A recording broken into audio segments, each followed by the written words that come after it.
We created a third curriculum in the form of allyship. So really trying to hit all the marks of gender-based violence prevention, ones that benefit the bystander, the targets, and also approach people who might not know that they are being aggressors or doing microaggressions or things like that. So trying to find a way to connect all the dots to make sure that that prevention piece is accessible for everybody in the industry.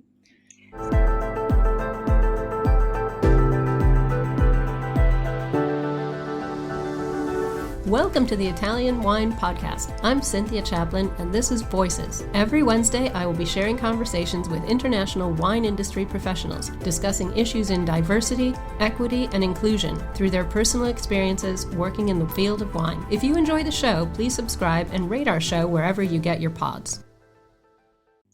Hello, this is Cynthia Chaplin, and today I am so happy to have Amie Ward as my guest on Voices.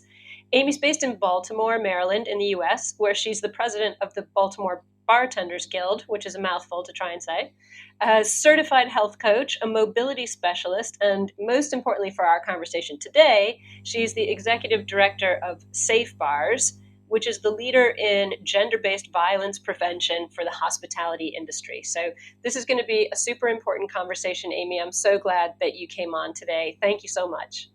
Thank you for having me. I appreciate it. Well, you've got degrees from the University of Maryland in kinesiology, I can't even say that word, and exercise science. So I'm dying to know how, first of all, how you say that word, but secondly, how did you go from that sort of academic, educational background and into the beverage and hospitality industry? Yeah, so great question. First of all, it's kinesiology. You could also say exercise physiology, or basically I studied the body and movement. So I'm obsessed with the body. And so I've always been involved in sports and movement. I actually started as a dancer before I got into sports. So my obsession with sports is what led me into the kinesiology program. I had experienced a ACL tear, a anterior cruciate ligament tear in my right knee very early on in my sports journey, and the process of going through that surgery and the physical therapy that was affiliated with it afterwards really had me further obsessed with the body in a more scientific perspective, and I wanted to pursue that. And I started in hospitality when I was 14. So even before I had hurt myself, I was a dishwasher in a crab house in Annapolis, Maryland, which is, if you're in Maryland or on the East Coast, it's a very East Coast, Mid-Atlantic thing to do. So I had started there, but I went the route of academia and thought I was going to do academia. And I was kind of struck by, in my undergrad studies, I did a thesis on homophobia in women's sport. And so got into the more like cultural perspective of sport in my undergrad.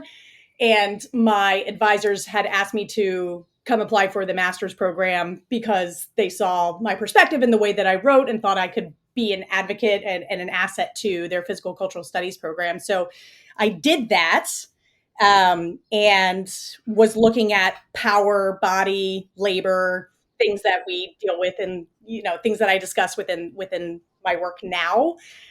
So got some early starts there, and I think ultimately there's like way more details and sob stories associated with it. But the academia route in publish or perish did not seem very appealing to me, and I was in a very conservative space. So like the program, which belonged in a sociology department, was actually in the public health department, which was previously the physical education department, which was a very conservative, male-dominated space. And it really wasn't super fitting for me. So I, along the way, I had also been bartending, working in coffee shops, doing every bit you can think of within hospitality. So I just decided to go back that route instead, because I enjoyed talking to strangers for a living way more than I did dealing with the conservative groups trying to tell me how I should look and how I should behave, even though what I was saying and doing was far more important than my physical appearance. So kind of a long-winded way of story. I still just chose talking to strangers and working with strangers at the end of the day, but eventually found a way to merge my two worlds back together again down the road. Talking to strangers for a living is something I can really relate to. So it's such a cool story because it really sort of runs parallel to a lot of what we experience in the wine and beverage industry, where it's even still it's a very male dominated place, white male dominated, old white male. I mean, I could add more adjectives. Um, but and I live in Italy, so it's even more extreme. So it's interesting that your academic career was affected by that as well, and then you headed into hospitality, which has similar problems. So you were probably just in the exactly right place at the right time to bring your academic knowledge to bear on what you were doing. So let's just jump right in there and start talking about Safe Bars.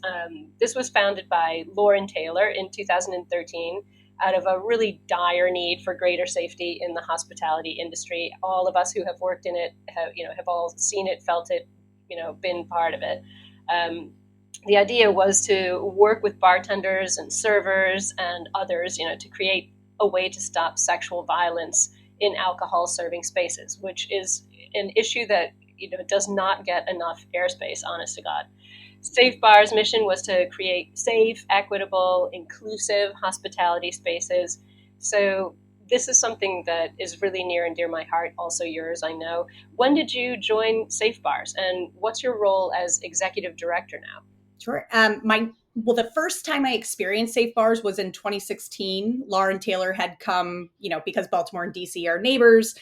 She did a training for Baltimore during our Baltimore Cocktail Week back then in 2016, and I really fell in love with the curriculum. I also, you know, Lauren is such a kind and compassionate and empathetic person. And I think if you're working in gender-based violence prevention, you absolutely have to be that. It's in it. It's in you. It's a soft skill. It's an innate skill. You're born with it. Um, she was very kind when we were talking about ways in which we intervened in situations that we didn't like at the bar. And by that time, I had been working in a dive bar for most of everything, where I feel like the most comfortable, because those are my people. You can just come as you are, and you get every single type of human that walks in that space, and it's beautiful. And they're like, "Well, what do you do when you see bad things happening?" I was like, "Oh, well, I jump over the bar and kick the person out, obviously." And in like, I love telling the story because she was just so kind and paused for a moment and said, yeah, so that is absolutely a strategy that you can take. It might not be your safest one, so let's talk about other options. And she showed me a level of empathy I really hadn't, and compassion that I hadn't experienced from anyone beforehand. And it was really an eye-opening moment, an aha moment for me, because I realized at that time the strategies I had been taking to like create a safe space in the bars that I was working at was very much self-serving and put me at risk. So it wasn't helping create a conversation about the behavior. It wasn't helping set a correct expectation for other people in the space, whether they be guests or my coworkers. So it really gave me a much broader view of how I needed to think about impacting others. I mean, I'm very much a community oriented person. I'm a helper. That is, some people are just born that way. Like, I talk to strangers and I like to help people. That is my happy place. Um, and so I, continued to stay in touch with Lauren, took trainings again. And in 2018, I had an opportunity to become a trainer because the Baltimore Bartenders Guild started their own chapter of Safe Bars with Lauren's help. And so I had been training since that time and began training with Lauren through the national organization. And eventually, in early 22, maybe it was late 21, she was like, I think it's time I finally have the funds to be able to like hire somebody as an executive director. And as the founder, she was going to have the opportunity to go back to the organization that she started originally, which is called Defend Yourself. And because she started as a self-defense trainer, and that's really where her heart lies. And so started the process of the interviewing for that position and became the executive director in October of 22. And in my role there, like the first piece of the puzzle was really putting systems in place, because even though the organization had been around for almost 10 years at that point in time, it was not the not not a lack of priority or lower priority, but it was a concept. It was a thing that kind of took off very wildly at the height of the pandemic, or at the beginning of the pandemic, and in conjunction with the Me Too movement, and really needed some systems and strategies put in place to get it organized. And then from there, it's been trying to talk about the mission of safe bars and safety in the bar spaces in a way that's digestible for people like us. You know, we have such a beautiful like subculture within hospitality, and like sometimes it's wine sticks with wine and beer sticks with beer and spirit stick with spirit, and we each have our own little subsets of subcultures in there. But being able to kind of break through those barriers and present this knowledge in a way that is accessible and makes sense to the people that we're training is really what we've been doing since then. So being able to get into more bars and restaurants and do our training with the bystander intervention and de-escalation, which was born out of the pandemic, and be able to get into like conference spaces and be able to show people in conference spaces how much we need to get that training for the event staff and volunteers who work in these like spaces, global events where hundreds of thousands of people are coming into play, and they don't necessarily have the tools to keep themselves and other people safe. So we've been doing a whole lot of that over the last couple of years, really just trying to spread the gospel of safe bars. And in the meantime, also we created a third curriculum in the form of allyship. So really trying to hit all the marks of gender-based violence prevention, ones that benefit the bystander, the targets, and also approach people who might not know that they are being aggressors or doing microaggressions or things like that. So trying to find a way to connect all the dots to make sure that prevention piece is accessible for everybody in the industry. So let me ask you. This is such an important. Like I don't even have the right adjective. To describe this program. And as you said, it kind of blew up faster than you could actually get the training wheels on. So you've been there for just a couple of years. And how do people access you? How does this curriculum work? Do they come to you in person for training? Is this online? Do you go to them? How do you roll these programs out? I mean, obviously you're working on lots of different tiers of, small bars, big events. I'm a 20-year veteran of Vini Italy, so I know what that looks like. But how does it work actually in practice? How do you get this training to people? How do they find you? It used to be that we were only doing this in person, and we had an opportunity, take the good with what came of the pandemic, where we transitioned our training online. So it became, we vetted the curriculum to make sure that it was accessible in an online format. And now people can access us we go there in person. We also I've made a really concerted effort to get trainers trained up throughout the US and be able to pull some of the trainers that we have in our smaller chapters that are really great, so we can use them and make it more accessible to people if they want to do it in person. But we also have that opportunity to train online via Zoom. So we can do it all, whatever really works best for the group. It's such a cool thing. So you're rolling it out across the whole US? Is Mm-hmm. that, yep. Yeah, yeah. Um, I'd say from 2013 up until about maybe 2016, 2017, we only trained in person in the DC, Maryland, and Virginia area, what I call the DMV. And then Lauren had launched our chapters, which is basically taking our curriculum, giving our curriculum to smaller community organizations so that they can start their own Safe Bars chapter and make it very much dialed into what that specific community needs. So that started around 2017, where we started creating these smaller chapters across the US. And we were out in Seward, Alaska. We were in Portland, Maine, and all over the place. But it was, I think, after when the pandemic hit and we transitioned to online and everybody had access to us that way, once that was done, we started training way more all over the US, and in Canada as well. So we've been able to we've been able to really access a lot of people because of our transition into the online curriculum.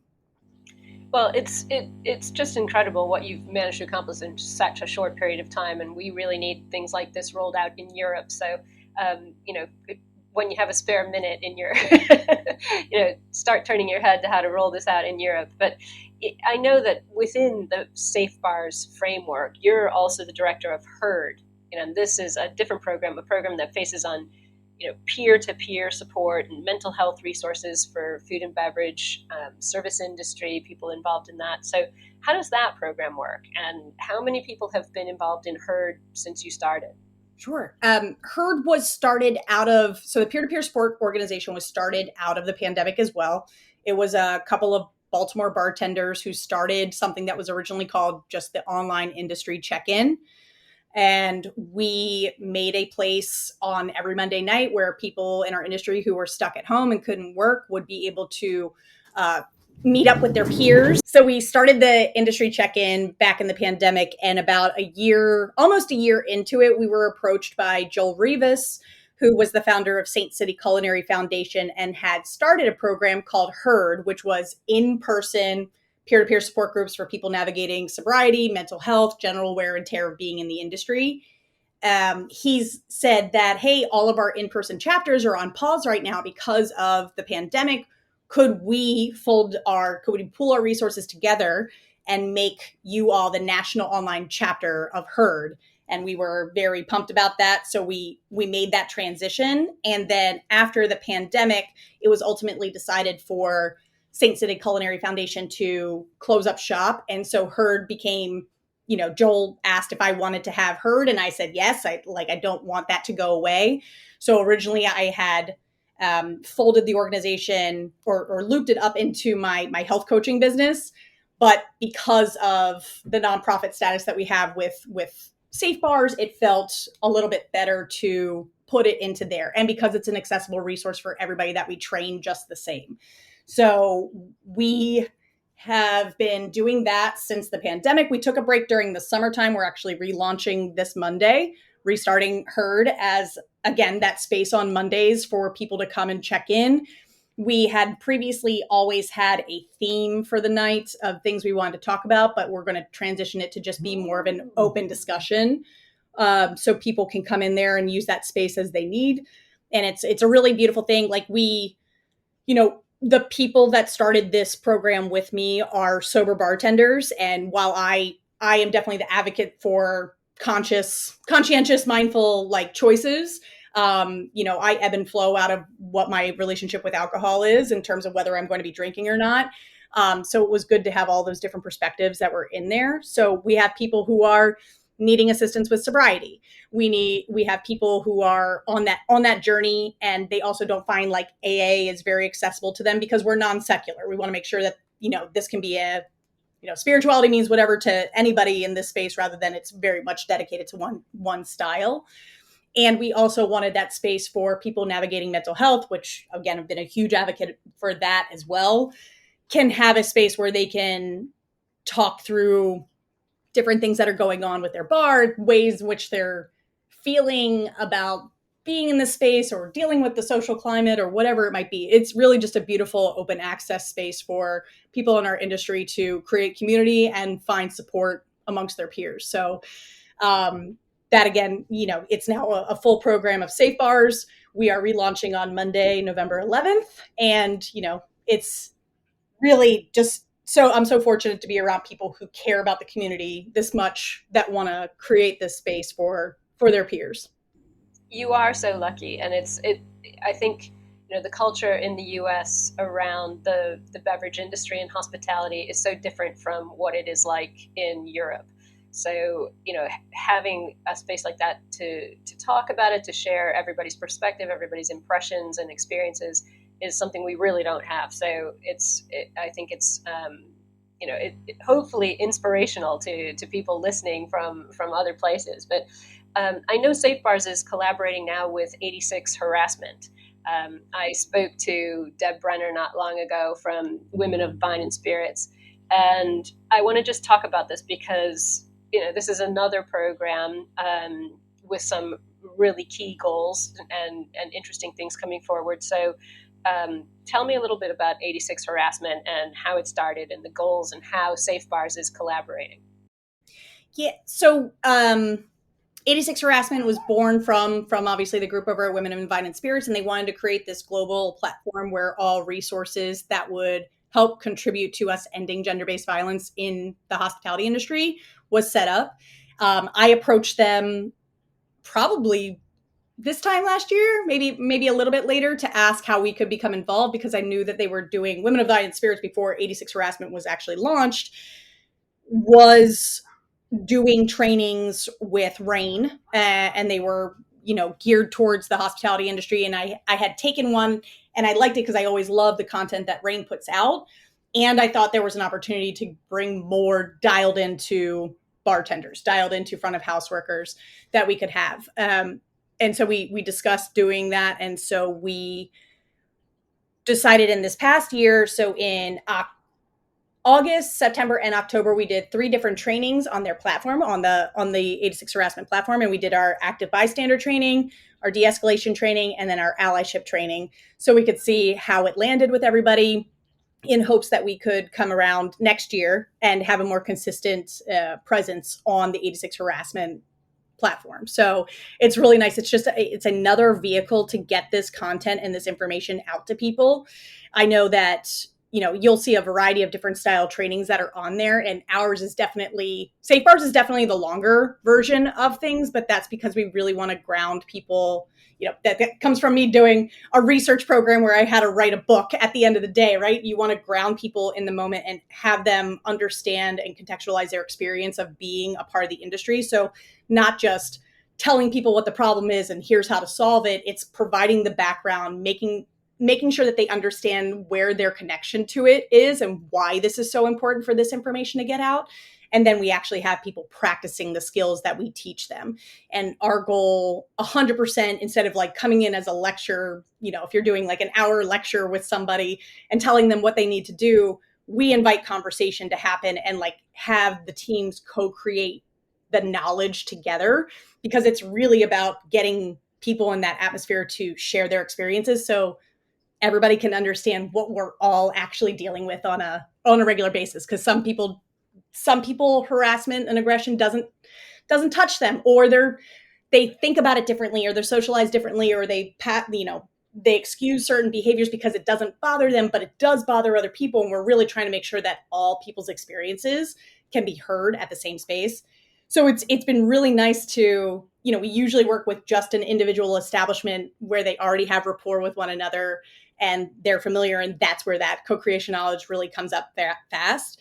And in this space, it's a new challenge. And I always like being challenged because I obviously a little bit ADHD here. So being able to establish rapport with these new people that don't know each other, that are coming from all facets of the industry, is a beautiful challenge. And it's another opportunity for them to see how each other is impacted by this really important training that we're doing. So it's been a wonderful experience being able to work with them. And we're looking forward to chatting through 2025 and see what that looks like, so we can hopefully get some more trainings up on their calendar.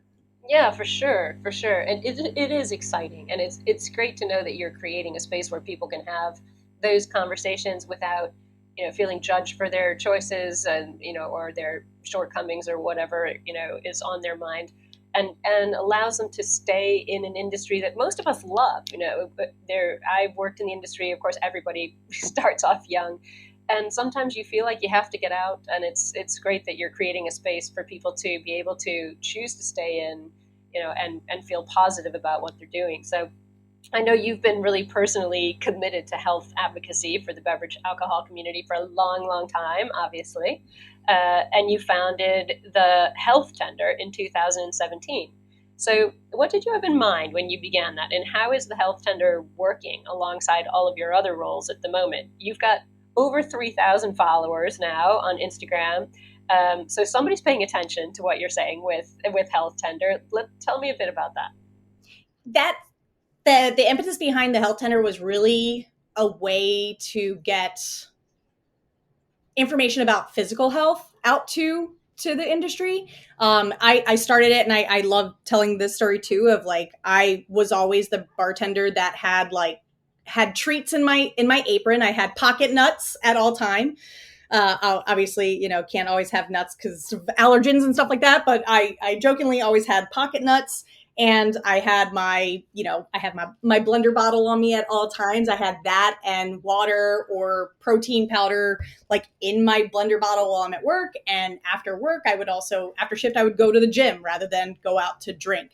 And people kind of looked at me very goofy and didn't understand why I would do that. And it dawned on me that everything I knew about physical health, because of being an athlete and because of having the formal education that I have, was missing in this hospitality sphere, because it just isn't something that people had access to. While it's completely ingrained in my body, there was this disconnect between my peers. And so I wanted to bridge that gap and show people how they can make their body not hurt like hell after being on it for an absurd amount of time, because we're expected to do way more with our bodies than what most people in a working atmosphere are asked to do. We're asked to do more with our bodies than a lot of athletes are.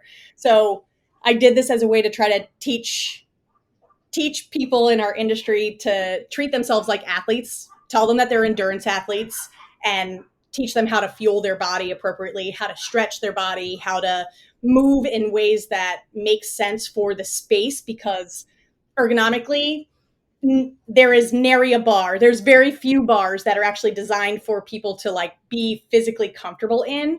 And the opportunities that have come up to change that, which is like creating those cockpits and things that we can like step into for our well rather than getting cut off at the knees, are not accessible because they're so expensive. So, and hopefully that won't be the case for so long, but really teaching people how to like use their body to their advantage in the space, since a space is not designed for their bodies. So tips and tricks on how to, basically how to engage your core at all times, but how to stand and adjust your stance to work within a specific confine of what you have, whether it's a teeny tiny well or you're sharing it with multiple people, or if you're a person who's a server and like running drinks out or running food out. And like, so I really wanted to bridge that gap on overall physical health and wellness and bring that to the community. And I was really happy that when I did my first discussion,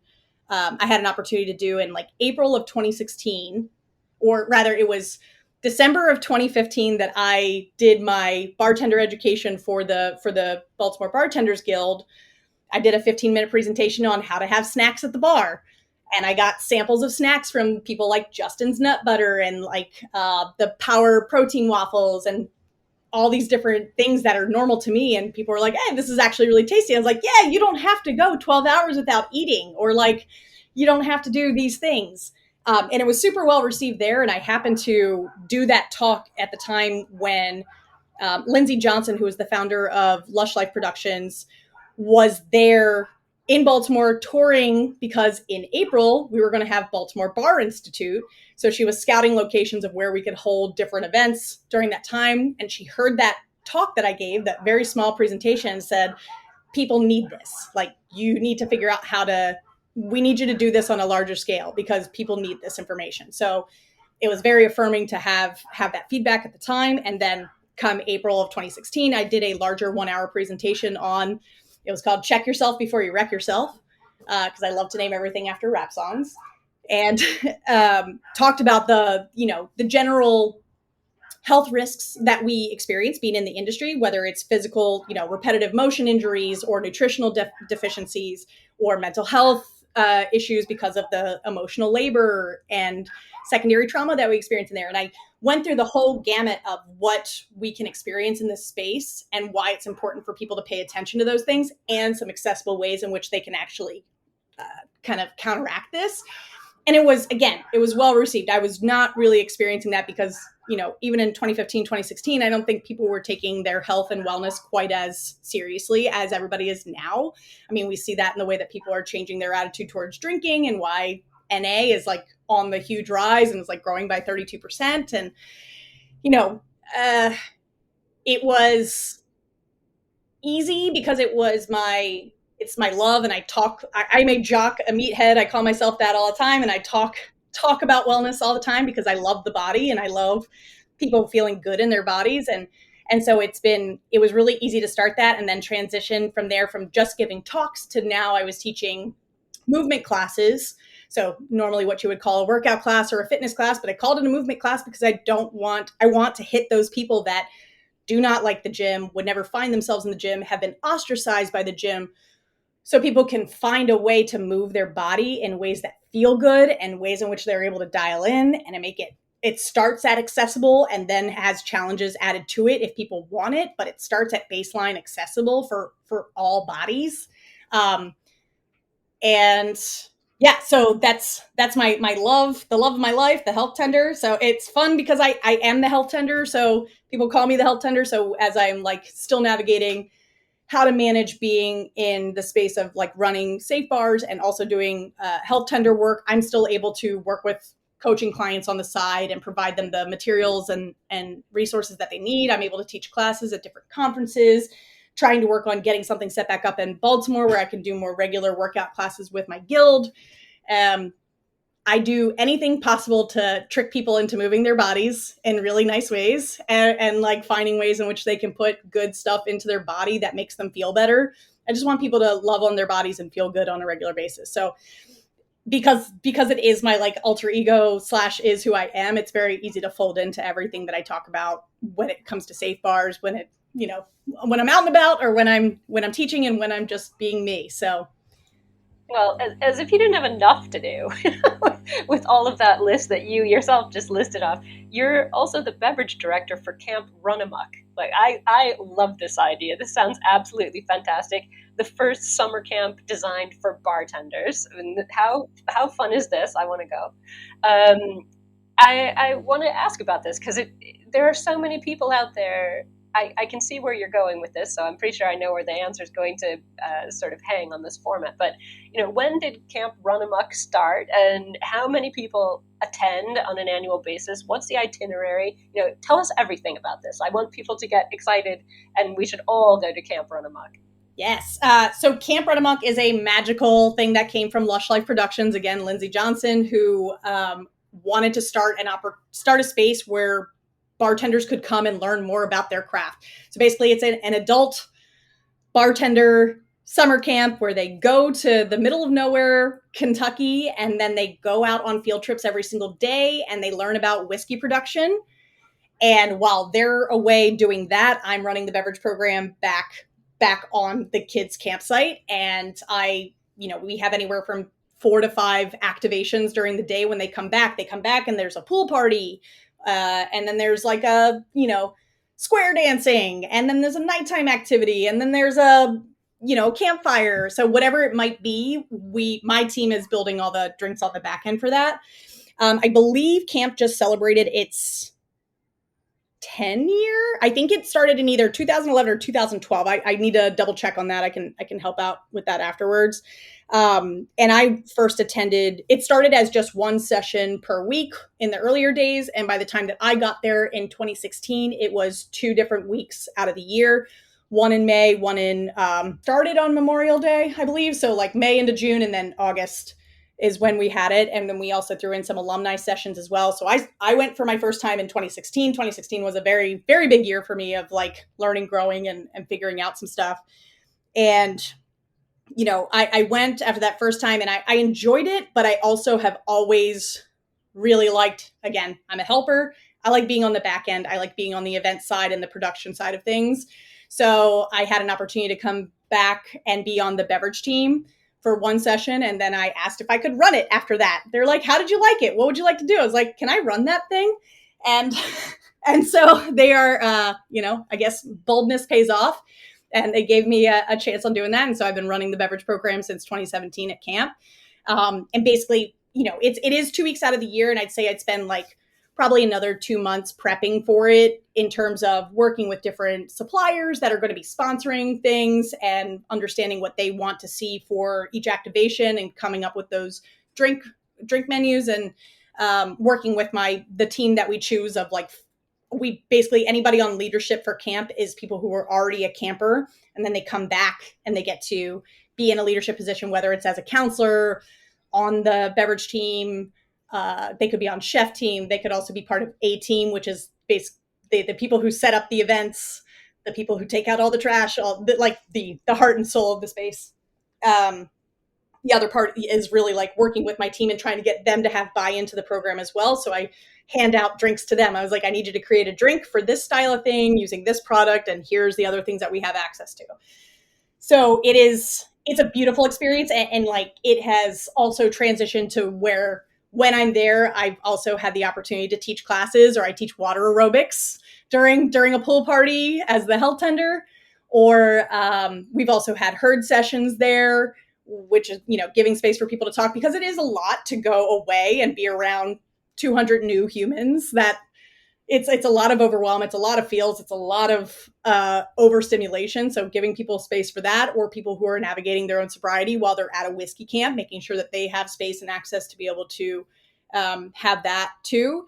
And then with safe bars over the last couple of years, Lindsay, Lush Life and Camp Ronomuck, we've been working together with safe bars to create an anonymous reporting system, so that if anything were to happen at that space, people have a safe, anonymous way to report it. And then I can attend to those things, whether I need to make recommendations for mediation based upon like what they tell me they need or what they have seen, or we need to ask somebody to leave, or we need to change rooms, we need to do any of those things. That's in place because of the anonymous reporting system.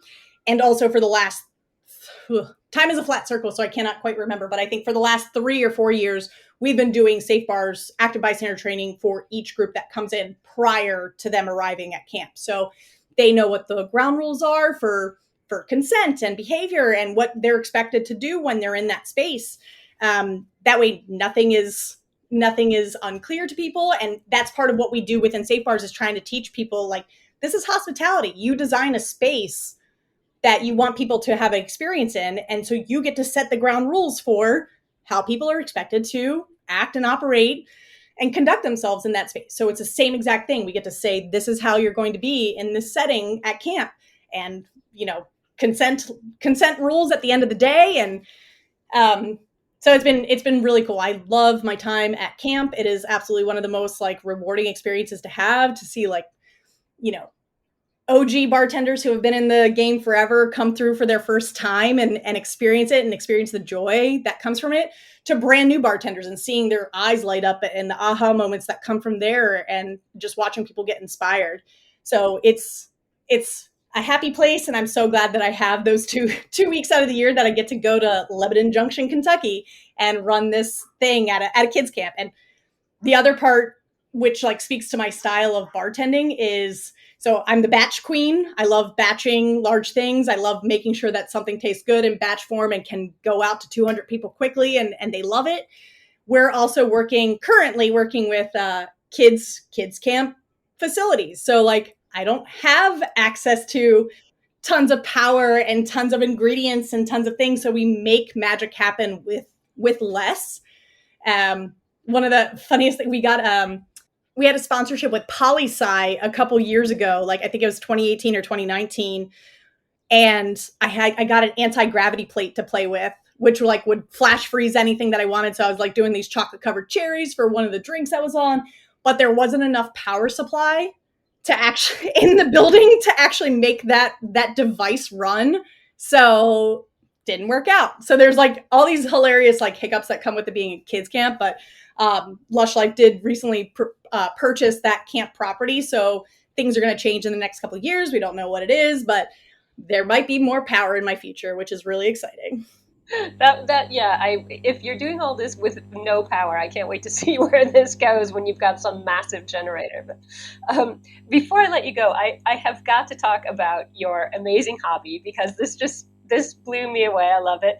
You like pulling trucks and competing in strong women competitions. So how the heck did this happen? How did you get involved in this? It's not like every morning you wake up and you think, I'll just go pull a truck.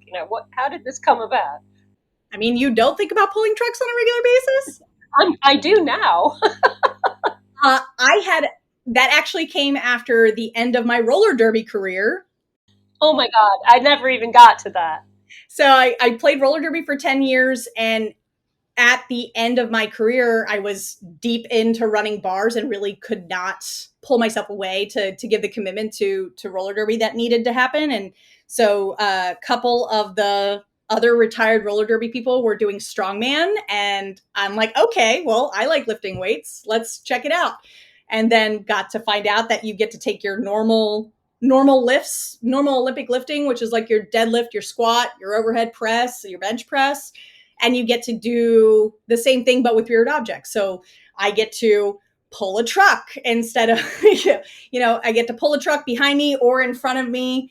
I get to deadlift a car. I get to lift a giant metal barrel over my head as a press instead of just a barbell. So it's so goofy because it's like comically leaning towards the sideshow strong man, strong woman kind of thing of like the objects that you're manipulating. But it's great. It's a little bit different for me because it's a little more individualized as a sport, and I'm very much a team is everything to me. So team oriented sports are my happy place. So you do have to like make your own community a little bit more actively in that space, but it's really fun. You're working against yourself. You're working like no matter how much you lift or don't lift, you're still trying this very ridiculous feat of strength, which is really just a beautiful thing. So even if I can't deadlift that car one more time, I've still done it once. Or, hey, you tried to deadlift a car. That's pretty cool. So yeah, I just like, I love being strong. I love being self-sufficient, independent. And I love, watching strong people do strong things and watching all different types of bodies be able to put these ridiculous amounts of weight above them, behind them, in front of them, on, whatever it might be. It's such a cool space. I love it. I love it. I love what you said. A ridiculous feat of strength is a beautiful thing. And yeah, strength is not always physical. Strength can be emotional and mental. And I think you have really covered every single one of those bases. You have the most amazing energy. So I know that whatever you put your hand to is going to be lit up. So I can't wait to see what you've got coming in the next few years. And you have just like boosted my day massively. So I really am so grateful that you came on. Thank you so much. No, thank you very much. I appreciate you reaching out. This is really great. Thank you for listening, and remember to tune in next Wednesday when I'll be chatting with another fascinating guest. Italian Wine Podcast is among the leading wine podcasts in the world and the only one with a daily show. Tune in every day and discover all our different shows. You can find us at ItalianWinePodcast.com, SoundCloud, Spotify, Himalaya, or wherever you get your pods.